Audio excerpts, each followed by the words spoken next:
जूठे पत्थर उठाने की सेवा की, सब कुछ। ये नहीं कि इसका नहीं उठाएंगे, उसका नहीं उठाएंगे, उसका नहीं उठाएंगे, उसका नहीं। केवल साधुओं के जूठे उठाएंगे, ब्राह्मणों को उठाएंगे, बाकियों का नहीं, ऐसा नहीं। जो भी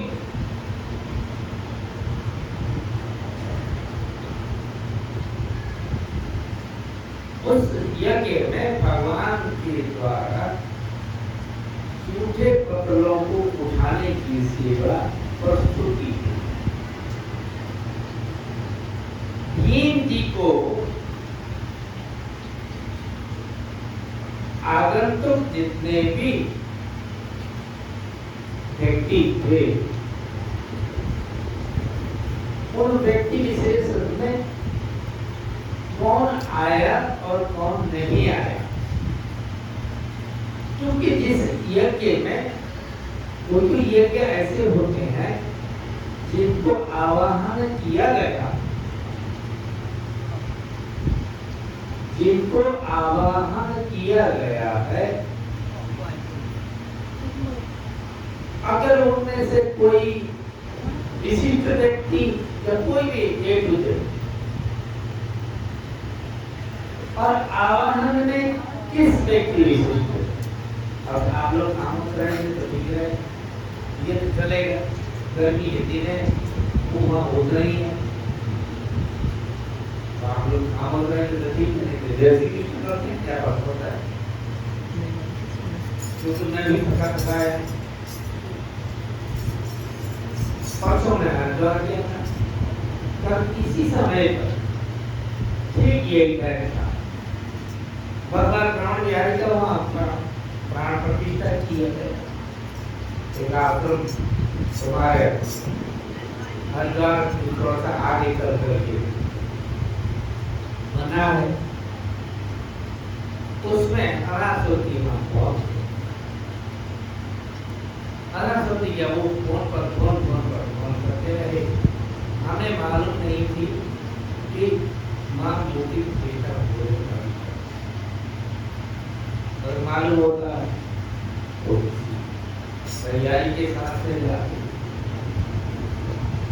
क्योंकि कहीं शादी विवाह में, कहीं फंक्शन में जाना हो, हर आदमी अपनी तैयारी कर देगा।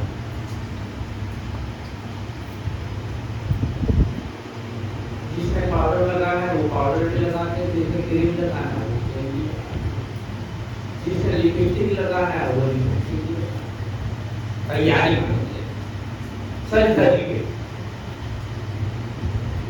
क्योंकि एक घड़ी आदि में पुनः आज इस चर्चा कर रही है। हम लोग सत्संग में बैठे, ये घड़ी अमूल्य घड़ी मानी जाती है। इस घड़ी का हम लेखन नहीं लगा सकते हैं, लेखकों का, ये हमारी असली कमाई,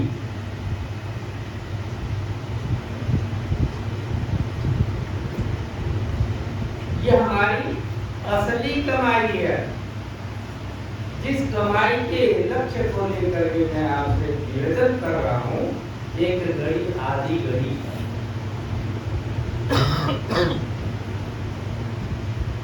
इसी प्रकार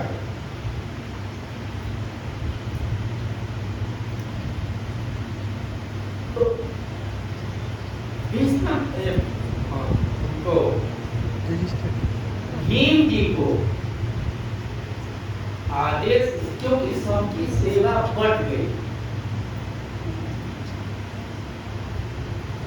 सबकी सेवा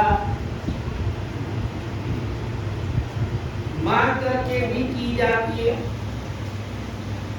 बिन मांगे करने वाली सेवा में बिन मांगे भी की जाती है। मूल अर्थ में क्या है कि सेवा, मूल अर्थ में सेवा, चाहे तुम मांग के कर लो अथवा बिना मांगे करो। और वैसे तो कहने को कहा जाता है, बिन मांगे मोती मिले, मांगे मिले बीज, मांगने से भीख भी नहीं मिलती है। अरे हम लोग जानते हैं एक कासाई मंत्र में जिन घरों में गए हैं वो क्या किसी क्या मिलती है किसी क्या नहीं देते हैं और कहते हैं बड़ा हट्टा कट्टा आदमी है चल कमा के नहीं खाएगी माँ का मांग गया बड़ी बात सुनिए ठीक है कोई बात तुम नहीं दे रहे और कहीं होगा क्योंकि जिसका जो प्रारब्ध है जहाँ से मिलने वाली है वो अवश्य मिलती है। हम लोग सोचते हैं कि बच्चों का भरण पोषण हम किस प्रकार से करेंगे, ये हमारी झूठी अहंकार है। बच्चे अपना प्रारब्ध लेकर के आते हैं वो तुम अपने प्रारब्ध लेकर के आए थे जो तुम्हारे प्रारब्ध में है वही तुम्हें मिल रही है खा रहे हो और जो प्रारब्ध में नहीं है भले ही बगल में वस्तु क्यों ना हो अगर प्रारब्ध में नहीं है तो नहीं मिलेगी।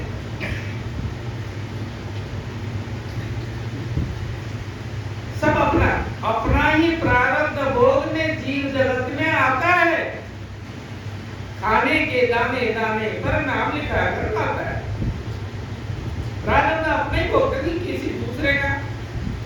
बच्चे भी अपने ही प्रारब्ध से आपसे लेते हैं और आपको प्रारब्ध बस आपको देते भी।